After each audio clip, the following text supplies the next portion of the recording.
فتح مکہ اسلام کی تاریخ کا روشن باب ہے۔ اللہ نے اہل ایمان کو سرخروئی دی، کامیابی عطا کی۔ جس شہر سے حضور علیہ الصلاۃ والسلام ہجرت کر کے مدینہ تشریف لے گئے تھے، اور اہل مکہ نے حضور کو اذیتیں دیں، تکلیفیں پہنچائیں، کوڑے پھینکے، اوجریاں ڈالیں، آج اسی شہر میں فاتح بن کے حضور جلوہ فراز ہو رہے ہیں۔ اور دن کتنا روشن تھا، کتنا شاندار تھا۔ غزوہ فتح مکہ کا سبب قریش کی معاہدہ شکنی قرار پایا۔ یہ شان و شوکت کا زمانہ ہے۔ 10,000 کا لشکر جرار لے کر کے حضور مکہ کی طرف عازم سفر ہوئے۔ جب یہ اتنا بڑا لشکر مدینہ سے باہر نکلا تو اس کی ایک ہیبت تھی۔ ایک کتیا نے بچے دیے ہوئے تھے، وہ اس کو دودھ پلا رہی تھی۔ حضور نے ایک صحابی حضرت جمیل بن سراقہ رضی اللہ تعالیٰ عنہ کو وہاں کھڑا کر دیا، کہا تم یہاں رک جاؤ اور سارے لشکر کے گزرنے تک تم نے یہاں موجود رہنا ہے، کوئی اس کتیا کو نقصان نہ پہنچا سکے۔ یہ میرے حضور کا دیا ہوا دین ہے۔ چلتے چلتے مرہ زہران کے مقام پہ حضور نے پڑاؤ کیا۔ یہ مکہ المکرمہ کے قریب ایک علاقہ ہے۔ رات ہوئی تو حضور نے ارشاد فرمایا کہ کشادہ کشادہ خیمے لگاؤ اور ہر بندہ خیمے کے آگے آگ روشن کرے۔ حضور کی آرزو یہ تھی کہ مکے والے اس منظر کو دیکھ سکیں اور لڑائی کی نوبت نہ آئے، قتل و غارت تک ماجرا نہ جائے، اور ان کے دل میں ہیبت پیدا ہو جائے اور وہ خود ہی اطاعت قبول کر لیں۔ اب لشکر گزر رہا ہے، کبھی کوئی قبیلہ جھنڈے تھامے جا رہا ہے، کبھی 10,000 کا لشکر تھا۔ تو ابو سفیان کی زبان سے بے ساختہ نکلا، عباس تیرے بھتیجے کی بادشاہت قائم ہو گئی۔ کہا بھولے نہ بنو، یہ بادشاہت نہیں ہے، یہ نبوت کی شان ہے۔ جب حضور مکے میں داخل ہو رہے تھے، حضور کے سر پہ یمنی چادر کا امامہ تھا، کسوہ نامی اونٹنی پہ بیٹھے تھے، اور آقا کریم علیہ السلام کو دیکھنے کے لیے چھتیں بھری ہوئی تھیں، لیکن حضور کا سر عجز سے جھکا ہوا تھا، حتیٰ کہ اونٹنی کے کجاوے کی جو لکڑی ہے حضور کے امامے کا کور اس کو چھو رہا تھا۔ اور حضور اس طرح مکہ المکرمہ میں داخل ہوئے۔ جو ہی حضور سین حرم میں داخل ہوئے، آقا نے اونٹنی پر ہی طواف کا آغاز کیا اور اپنی چھڑی سے حجر اسود کا استلام کیا اور اللہ اکبر حضور نے کہا۔ جب حضور نے اللہ اکبر کہا، 10,000 صحابہ نے اللہ اکبر کا نعرہ لگایا، مکے کی وادی گونجنے لگی، اللہ اکبر کے نعرے کا تسلسل قائم ہو گیا۔ پھر حضور نے خاموش ہونے کا اشارہ دیا تو سارے خاموش ہوئے۔ 360 بت تھے جو اطراف کعبہ میں نصب کیے گئے تھے۔ حضور چھڑی سے اشارہ کرتے اور جاء الحق و زہق الباطل پڑھتے اور وہ بت اوندا ہو کے گر پڑتا۔ اللہ اکبر۔ ادھر ظہر کا وقت ہو گیا، حضور فرمایا بلال کدھر ہے؟ حاضر کیے گئے۔ فرمایا کعبے کی چھت پہ کھڑے ہو کے اذان پڑھو۔ اللہ اکبر۔ بلال کعبے کی چھت پہ کھڑے ہو گئے۔ جب ہم اذان دیتے ہیں تو رخ کدھر کرتے ہیں؟ قبلہ کی جانب۔ اور اگر کوئی کعبہ کی چھت پہ کھڑا ہو تو وہ تو جدھر رخ کرے ادھر ہی قبلہ ہے۔ اب حضرت بلال اذان دینے کھڑے ہوئے، حضور طواف کر رہے تھے۔ اللہ اکبر۔ بلال ادھر گھومتے جا رہے ہیں جدھر حضور گھومتے چلے جا رہے ہیں۔ اذان ازل سے تیرے عشق کا ترانہ بنی، نماز تو اس کی دید کا ایک بہانہ بنی۔ اسی حرم کے صحن میں بلال حبشی کو مارا گیا تھا، انہیں اذیتیں دی گئی تھی شہر مکہ میں۔ آج سارے نیچے کھڑے ہیں، بلال حبشی اوپر کھڑا ہے۔ عزتوں کی معراج عطا کی گئی۔ حضور علیہ السلام تشریف لائے اور آقا کریم نے فرمایا کہ لوگوں بتاؤ تمہارا کیا گمان ہے میرے بارے؟ انہوں نے کہا آپ کریم باپ کے کریم بیٹے ہیں تو آپ سے ہمیں خیر کی توقع ہے، لیکن انہیں یہ تھا کم از کم ہمیں مکہ بدر کر دیا جائے گا۔ لیکن میرے حضور نے فرمایا آج میں تمہیں وہی کہوں گا جو حضرت یوسف نے اپنے بھائیوں کو کہا تھا، جاؤ چلے جاؤ، آج میں نے تم سب کو آزاد کیا۔ سن 8 ہجری کو یہ واقعہ ہوا۔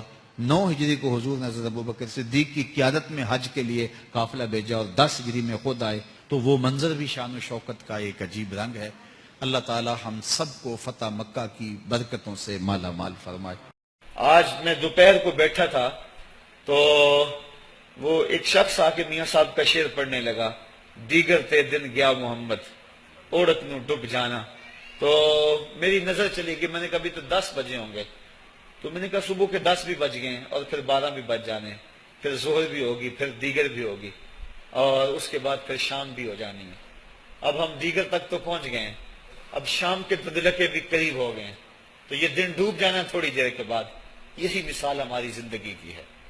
کوئی دوپہر تک آ گیا ہے, کوئی چاش تک آ گیا ہے, کوئی ظہر تک آ گیا ہے, کوئی عصر تک آ گیا ہے, اور کسی کی زندگی کا سورج بالکل غروب ہونے کے قریب آ گیا ہے. صاحبو, پتہ کوئی نہیں کہ ہمارا اگلا قدم کہاں ہے. اس سے قبل کہ کوئی حجت باقی نہ رہے, مجھے آپ کو اپنی زندگی پہ نظر ثانی کرنا ہوگی, اپنے گناہوں کا اور اپنی نیکیوں کا حساب لگانا ہوگا. ایک ترازو تو کل محشر کے میدان میں لگے گا, ایک ترازو ضمیر کی عدالت میں آج ہی لگانا ہوگا. ہمیں دیکھنا ہوگا ہمارے پلے کتنے عمل ہیں اچھے, اور جو اچھے عمل ہیں ان میں خلوص والے کتنے ہیں, لوگوں کے دکھاوے والے کتنے تھے, رب کے لیے کتنے عمل کیے اور لوگوں کے لیے کتنے کیے. تو پھر ترازو لگا کے ہم نے اپنے اعمال نامے کو آج ہی تولنا ہے اور وزن کرنا ہے, اور اپنی زندگی کو نیکی کا حسن دینا ہے. وقت کٹ رہا ہے, زندگی لمحہ لمحہ موت کے قریب ہو رہی ہے. قبل اس سے کہ کوئی حجت باقی نہ رہے, ہم ہاتھ ملتے رہ جائیں, پچھتاتے رہ جائیں, تو کیا فائدہ ہوگا. بلکہ میں نے تو پڑھا کتابوں میں, علماء لکھتے ہیں قیامت کے دن تو نیکوکار بھی پچھتائیں گے. بدکاروں نے تو پچھتانا ہی پچھتانا ہے, نیکوکار بھی پچھتائیں گے. بدکار تو اس لیے پچھتائیں گے انہوں نے اتنے گناہ کیوں کیے, تو نیکوکار کیوں پچھتائیں گے. جب وہ اپنے اچھے اعمال کی جزا دیکھیں گے تو وہ پچھتائیں گے, ہائے جو چند لمحے ضائع ہو گئے وہ بھی کیوں ضائع ہو گئے, وہ بھی میں نے کیوں برباد کر دیے, وہ بھی اس راستے پہ ڈالے ہوئے ہوتے. تو آج مجھے آپ کو موقع ہے, ذرا نظر دوڑائیں نا, آج ہم کتنوں کو کندھوں پہ اٹھا کے قبرستان چھوڑ آئے ہیں. حضرت غوث اعظم رضی اللہ تعالیٰ عنہ فرماتے ہیں, جا کے قبرستانوں میں دیکھو کتنے کتنے حسینوں کی مٹی خراب ہو رہی, جو اپنے بدن پہ ایک چٹکی مٹی نہیں پڑنے دیتے تھے, آج ان کا کفن بھی تار تار ہو گیا ہے. جو اپنے کلف لگے کاٹن کو سلوٹ نہیں آنے دیتے تھے, آج ان کے کفن بھی ٹوٹ گئے ہیں اور ہڈیوں کے جوڑ جوڑ الگ ہو گئے. تو وقت ہمارے اوپر وہ آنے والا ہے. کسی نے آج تک موت کا انکار نہیں کیا. میں نے لوگوں کو خدا کا انکار کرتے دیکھا, آپ نے بھی دیکھا, لیکن کوئی موت کا آج تک انکار کرتا نہیں دیکھا گیا. موت اپنا آپ منوا لیتی ہے. میں اور آپ موت کے بتدریج قریب ہو رہے ہیں. ہمارا اٹھنے والا ہر قدم ہمیں موت کے قریب کر رہا ہے.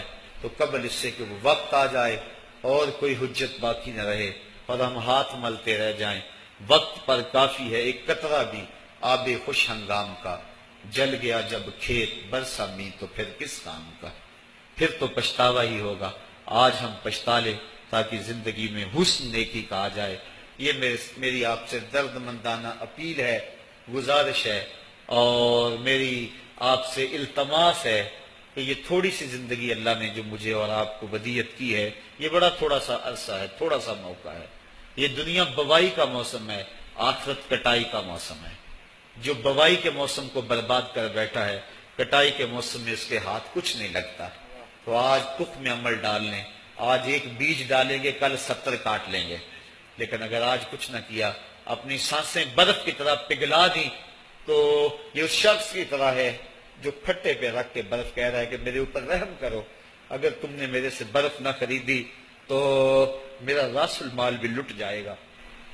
ہمارا راس المال سانسوں کی صورت میں لٹ رہا ہے. اللہ مجھے آپ کو اپنی رحمتوں کا حصار عطا فرمائے. آفاق کے ہر ہر گوشے میں قرآن سنا کر دم لینا, اب رکنا نہیں, اب تھمنا نہیں. فردوس میں جا کر دم لینا,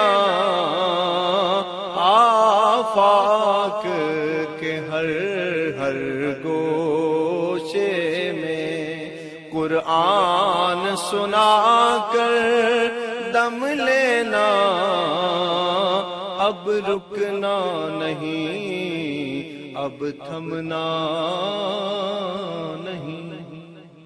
آفاق کے ہر ہر گوشے میں قرآن سنا کر دم لینا، اب رکنا نہیں، اب تھمنا نہیں، فردوس میں جا کر دم لینا،